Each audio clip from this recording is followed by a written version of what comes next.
Hello दोस्तों, Rama mathematics classes में आपका स्वागत है। जैसे कि एडिटोरिया 7500 प्लस एमसीक्यू के अंतर्गत इसके पिछले वीडियो हम सेट नंबर 29 पढ़ चुके थे। आज देखेंगे इस वीडियो में सेट नंबर 30। सेट नंबर 30 से जितने भी महत्वपूर्ण तथ्य एवं प्रश्न बनते हैं बस आप इसे ध्यानपूर्वक देखिएगा और समझिएगा, और जो भी आपको महत्वपूर्ण पॉइंट लगे आप उसे अपने कॉपी पर नोट कर लीजिएगा, ताकि अगर यहाँ से प्रश्न बने तो एग्जाम हॉल में छूटने की संभावना बहुत ही कम बने। आइए बिना समय लेते हुए सीधे बढ़ते हैं अपने क्वेश्चन पर।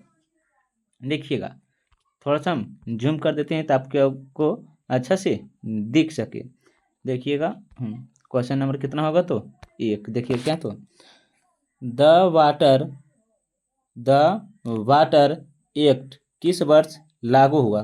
द वाटर एक्ट किस वर्ष लागू हुआ? तो आप इसे ध्यान से याद रखिएगा, 1974। Option number B.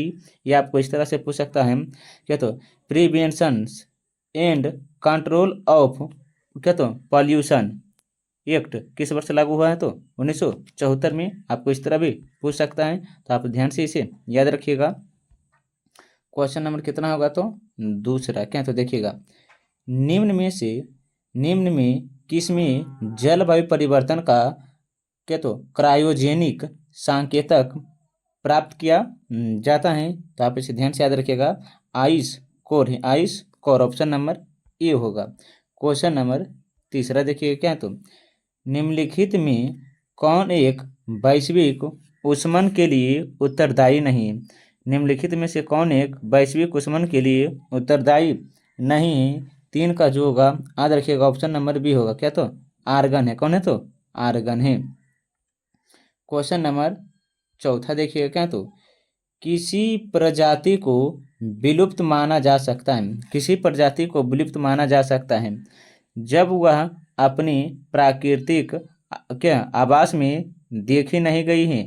किसी प्रजाति को विलुप्त माना जा सकता है जब वह अपने प्राकृतिक आवास में देखी नहीं गई है? तो याद रखिएगा, क्वेश्चन नंबर 4 जो होगा डी होगा। क्या, तो 50 वर्षों से, 50 वर्षों से।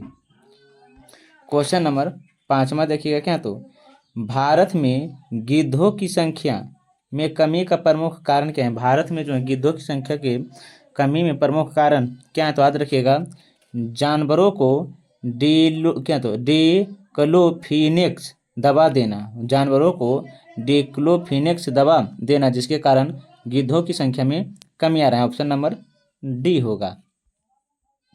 क्वेश्चन नंबर 6 देखिए क्या, तो सूची 1 और सूची 2 को मिला करिएगा। देखिएगा, जिसमें से क्वेश्चन नंबर 6 क्या है, तो तांबा और निकेल क्या है? तो ऑन्टेरियो है। इसके अलावा जो है क्रोमाइट एवं प्लेटिनियम जो है दक्षिण अफ्रीका से संबंधित है। और इसके अलावा जो है देखिएगा फॉस्फेट, क्या तो बोले हैं, फॉस्फोट जो है अल्जीरिया से संबंधित। किसे? तो अल्जीरिया से संबंधित है। चूना पत्थर काकेशस से संबंधित है। इसका ऑप्शन नंबर ए होगा, ऑप्शन नंबर ए। क्वेश्चन नंबर 7 देखिएगा क्या, तो ज्वालामुखी उदार नहीं होता है? ज्वालामुखी उदार कहाँ नहीं होता है या किस सागर में नहीं होता है? तो याद रखिएगा, बाल्टिका सागर में जो है ज्वालामुखी का उदार नहीं होता है। ऑप्शन नंबर ए होगा। क्वेश्चन नंबर 8 देखिएगा क्या, तो निम्नलिखित कथनों पर विचार करें। देखिएगा, जब मिट्टी, क्या बोले हैं, जब मिट्टी सूख जाती है तो पौधों की कार्बन डाइऑक्साइड सोखने की क्षमता कम हो जाती है। ये सही है। आगे क्या, तो मिट्टी के तापमान में वृद्धि के साथ सूखी मिट्टी में सूक्ष्म जीव अधिक उत्पादक करता है। ये भी सही है। तो 1 और 2 दोनों से, तो ऑप्शन नंबर सी होगा, option number C. Question number 9 देखिएगा क्या है, क्वेश्चन नंबर 9 देखिएगा, 1 मिनट। क्या, तो पृथ्वी घूमती हैं। तो देखिएगा, पृथ्वी जो घूमती हैं 4 minute 1 degree, 4 minute 1 degree. Question number 9 का जो होगा ऑप्शन नंबर बी होगा। आप इसे ध्यान से याद रखिएगा। क्वेश्चन नंबर 10 में क्या तो ब्यूफोर्ट स्केल किसका मापक है? ब्यूफोर्ट स्केल किसका मापक है? याद रखिएगा पवन वेग को ब्यूल फोर्ट स्केल से मापा जाता है। ऑप्शन नंबर सी होगा। क्वेश्चन नंबर देखिएगा 11 क्या है? तो क्वेश्चन नंबर 11 जो है, भारत के प्रमुख अंतर्राष्ट्रीय राज्यीय जल विवाद के संबंध में कौन सा कथन सुमेलित है, अर्थात कौन सा कथन सही होगा? बस आपसे ढूंढ रहे हैं। तो देखिएगा कावेरी नदी जल विवाद केरल, कर्नाटक, तमिलनाडु और पुडुचेरी के बीच है। कावेरी नदी जल विवाद जो है केरल, कर्नाटक, पुडुचेरी और तमिलनाडु, ये सही है। महानदी जल विवाद छत्तीसगढ़ ओडिशा के बीच है, ये भी सही है। कृष्णा नदी जल विवाद महाराष्ट्र, आंध्र प्रदेश, कर्नाटक, तेलंगाना के बीच, ये भी सही है। तो ऑप्शन नंबर डी होगा। 1 2 3 सही है। क्वेश्चन नंबर देखिएगा 12 क्या तो श्री अन्ना समूह से संबंधित हैं। श्री अन्ना समूह से संबंधित समूह कौन है? श्री अन्ना समूह से संबंधित समूह कौन है? तो कोदो क्या तो कुटकी, बाजरा, ज्वार। कोदो, कुटकी, बाजरा, ज्वार। ऑप्शन नंबर डी होगा। क्वेश्चन नंबर 13 क्या तो देखिएगा क्षेत्रफल की दृष्टि से निम्न देशों का सही आरोही क्रम कौन सा है? क्षेत्रफल की दृष्टि से निम्न देशों का सही आरोही क्रम क्या है? तो 13 का जो होगा ऑप्शन नंबर डी। क्या तो देखिएगा ब्राजील, ऑस्ट्रेलिया, भारत, अर्जेंटीना। क्षेत्रफल की दृष्टि से सही अब पहला जो है ब्राजील होगा, उसके बाद ऑस्ट्रेलिया, उसके बाद भारत, उसके बाद अर्जेंटीना। यहाँ पे ध्यान से याद रखिएगा।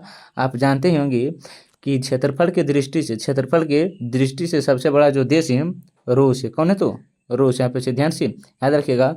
जबकि क्षेत्रफल की दृष्टि से भारत जो है विश्व में कौन से स्थान आते हैं? तो 7वां स्थान आते हैं। कौन? तो 7वां स्थान आते हैं।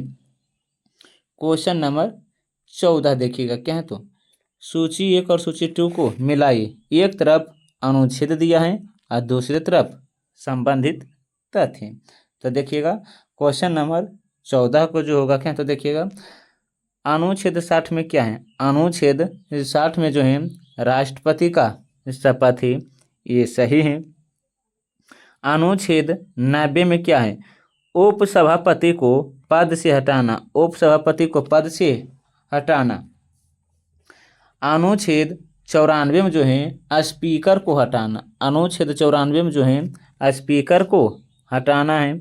और इसके अलावा अनुच्छेद 155 में जो है राज्यपालों की नियुक्ति है। राज्यपालों की नियुक्ति ऑप्शन नंबर ए होगा। आप ध्यान से देख लीजिएगा।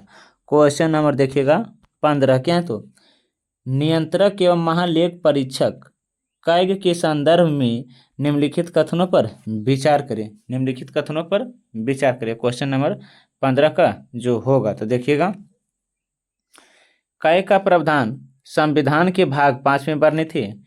कैग का प्रावधान जो है संविधान के भाग 5 में वर्णित है, ये सही है।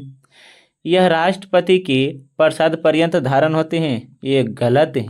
आगे क्या है? तो वह सेनावृत्त के पश्चात वह भारत सरकार या किसी राज्य में किसी भी पद पर नियुक्त के योग्य नहीं होता है, ये सही है। ये सही है। तो देखिएगा ऑप्शन नंबर सी होगा। 1 और 3 आप इसे ध्यान से याद रखिएगा। क्वेश्चन नंबर 16 देखिएगा क्या है? संसदीय व्यवस्था वाली सरकार वह होती है जिसमें संसदीय व्यवस्था वाली सरकार वह होती है जिसमें होती है। तो देखिएगा सरकार संसद के प्रति उत्तरदायी होती है और उसके द्वारा हटाई जा सकती हैं। ऑप्शन नंबर बी होगा। ऑप्शन नंबर बी होगा। क्वेश्चन नंबर 17 देखिएगा क्या है? क्वेश्चन नंबर 17 किसने नेहरू, पटेल, प्रसाद और आज़ाद को संविधान सभा के अंदर कुलीन तंत्र कहा है? किसने नेहरू, पटेल, प्रसाद और आज़ाद को संविधान सभा के अंदर कुलीन कहा है? तो इसका जो होगा जी ऑस्टिन ने किया था, जी ऑस्टिन ने कहा था। ऑप्शन नंबर ए होगा। क्वेश्चन नंबर 18 देखिएगा, भारत की संप्रभुता, एकता और अखंडता की रक्षा की ओर उसे क्या तो अक्षुण्ण रखे, यह उपबंध किसमें है, यह उपबंध किसमें है? तो क्वेश्चन नंबर 18 जो होगा ये हमारा मूल कर्तव्य है। क्या तो मूल कर्तव्य, ऑप्शन नंबर ए होगा।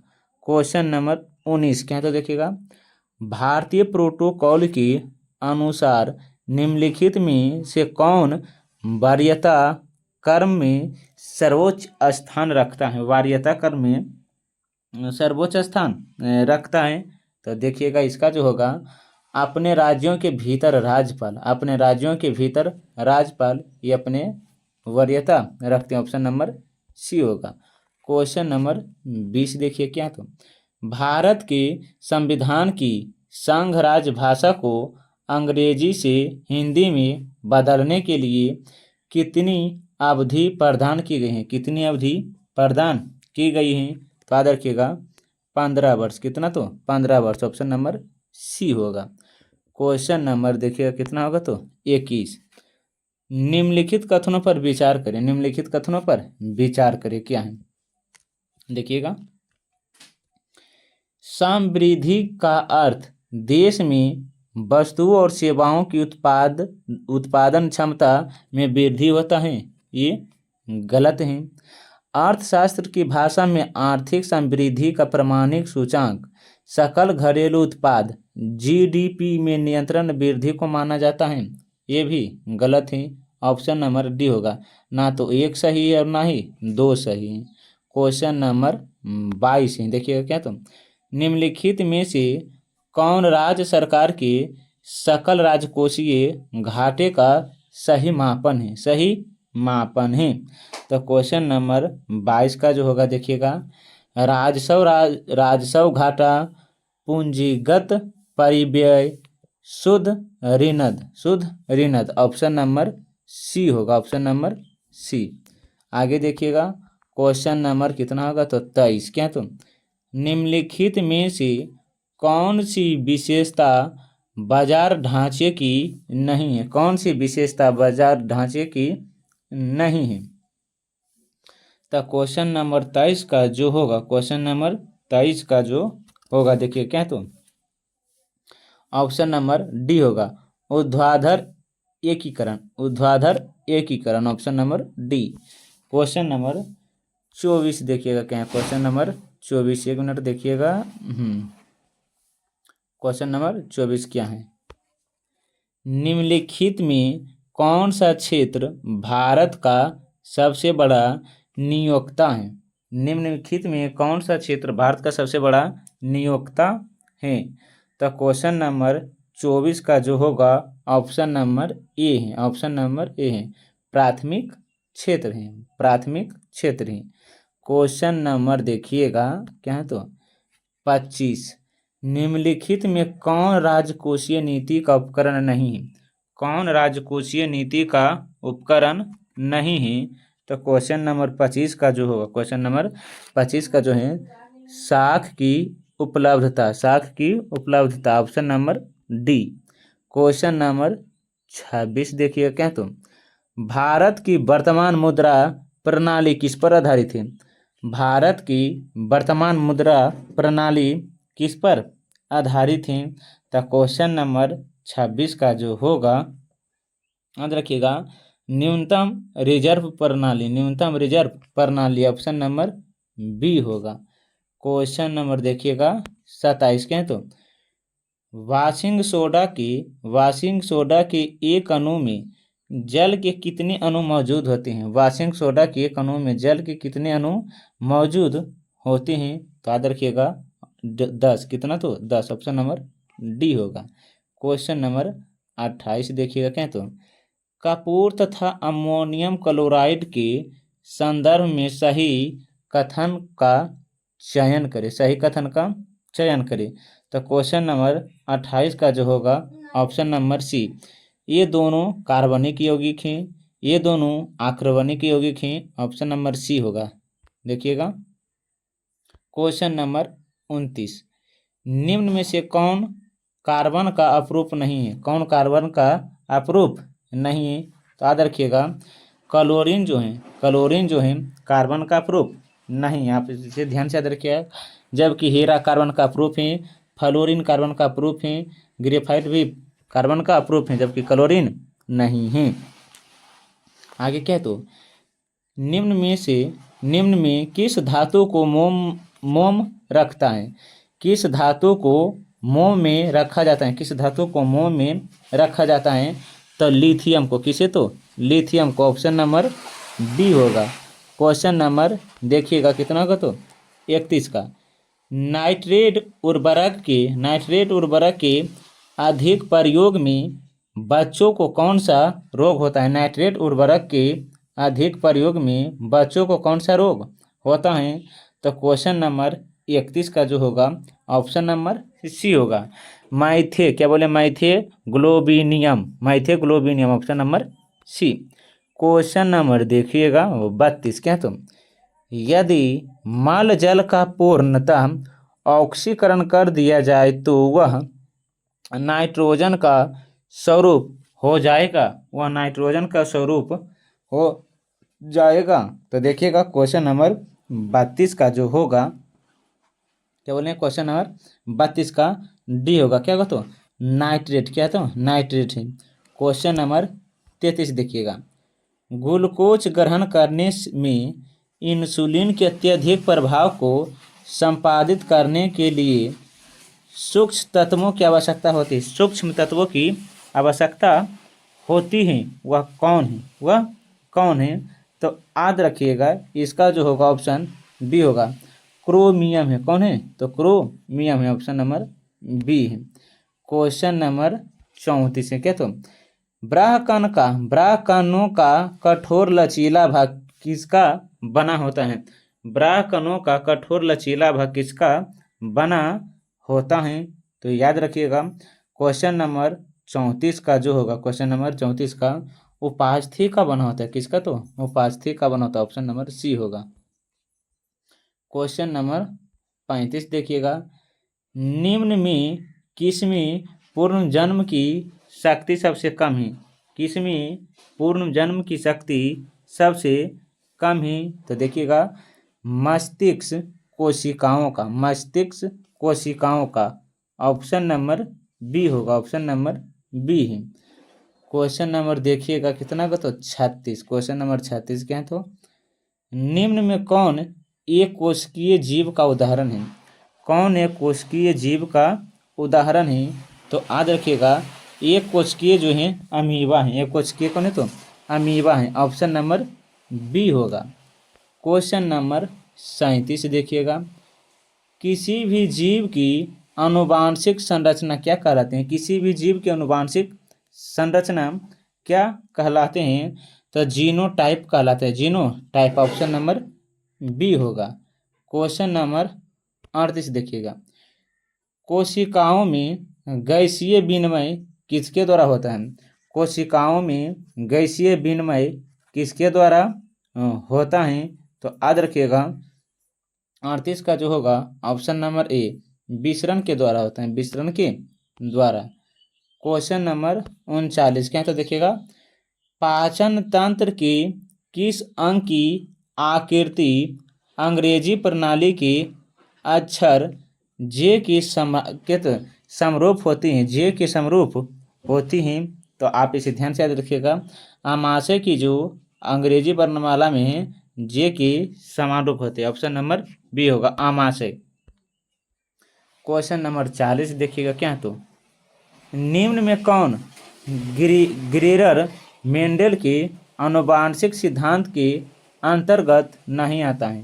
कौन ग्रेगर मेंडल के आनुवांशिक सिद्धांत के अंतर्गत नहीं आता है? तो 40 का जो होगा बायोपिक्स का सिद्धांत। ऑप्शन नंबर बी सी है। क्या? सी है। आगे क्या? तो देखिएगा शोषण के पहले चरण में ग्लूकोज का किससे विखंडन होता है?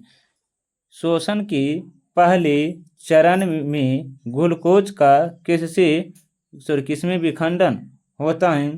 तो 41 का जो होगा पाइरूवेट है, पाइरूवेट है, ऑप्शन नंबर ए होगा। क्वेश्चन नंबर 42 देखिएगा, निम्न में से कौन सी आवृत्ति एक समान पुरुष द्वारा सुनी जा सकती है? कौन सी आवृत्ति सामान्य पुरुष द्वारा सुनी जा सकती है? तो 20,000 हर्ट्ज तक, 20,000 हर्ट्ज तक, ऑप्शन नंबर ए है। क्वेश्चन नंबर 43 देखिएगा, निम्नलिखित में से उत्तर पूर्वी भारत का नवपाषाणकालीन स्थल है, भारत का नवपाषाणकालीन स्थल कौन सा है जो उत्तर पूर्वी से संबंधित है?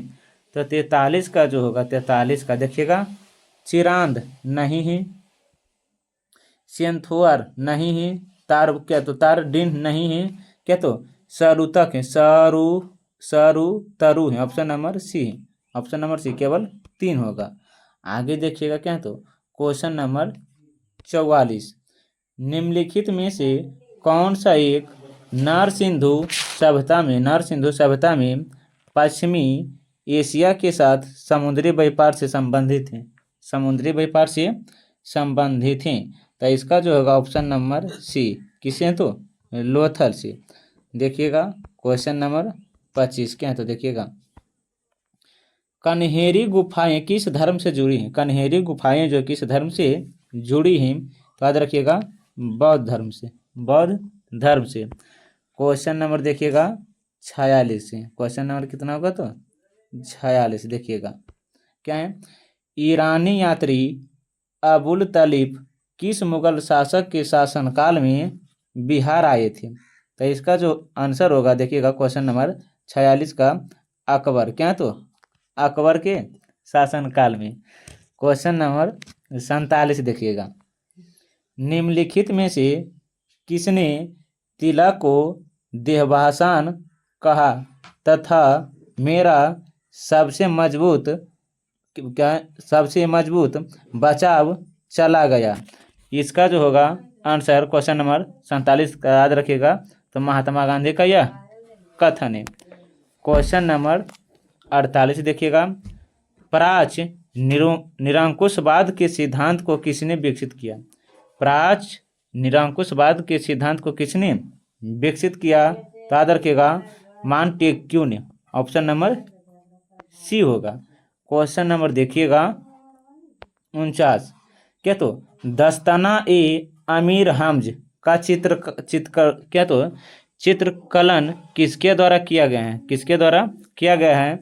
तो मीर सैयद अली के द्वारा, ऑप्शन नंबर सी है, ऑप्शन नंबर सी। देखिएगा क्वेश्चन नंबर 50 जो है इस वीडियो का लास्ट प्रश्न है, क्या तो देखिएगा, नील आंदोलन की शुरुआत सर्वप्रथम बंगाल के किस जिले में हुए थे?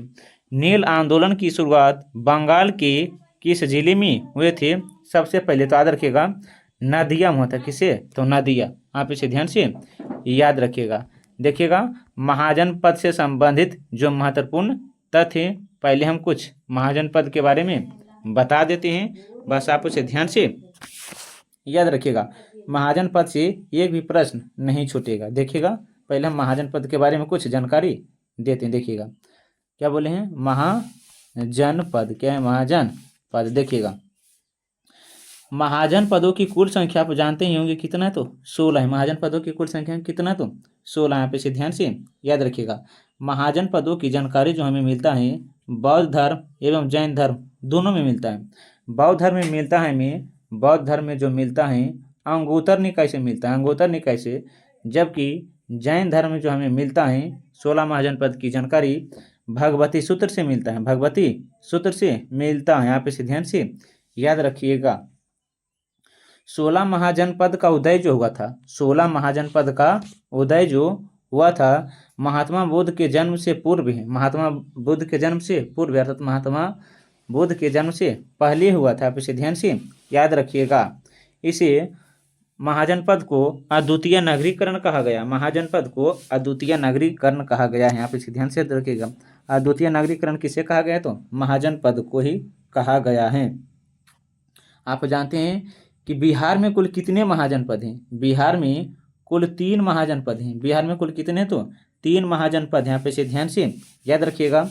यहाँ पर पूछेगा कि भारत से बाहर कितने महाजनपद हैं? भारत से बाहर कितने महाजनपद हैं? तो आप इसका जवाब कमेंट में बताइएगा। लेकिन एक प्रश्न आप पूछते हैं कि सबसे ज़्यादा महाजनपद भारत के किस राज्य में है? सबसे ज़्यादा महाजनपद जो है भारत के किस राज्य में है? आप इसका जवाब बताइएगा। इसके अलावा देखिएगा महाजनपद को क्या बोले हैं?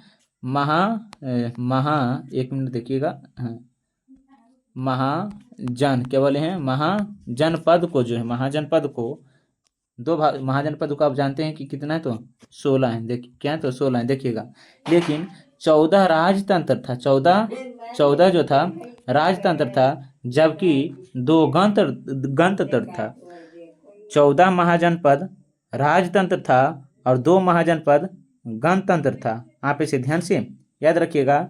लेकिन 2 महाजनपद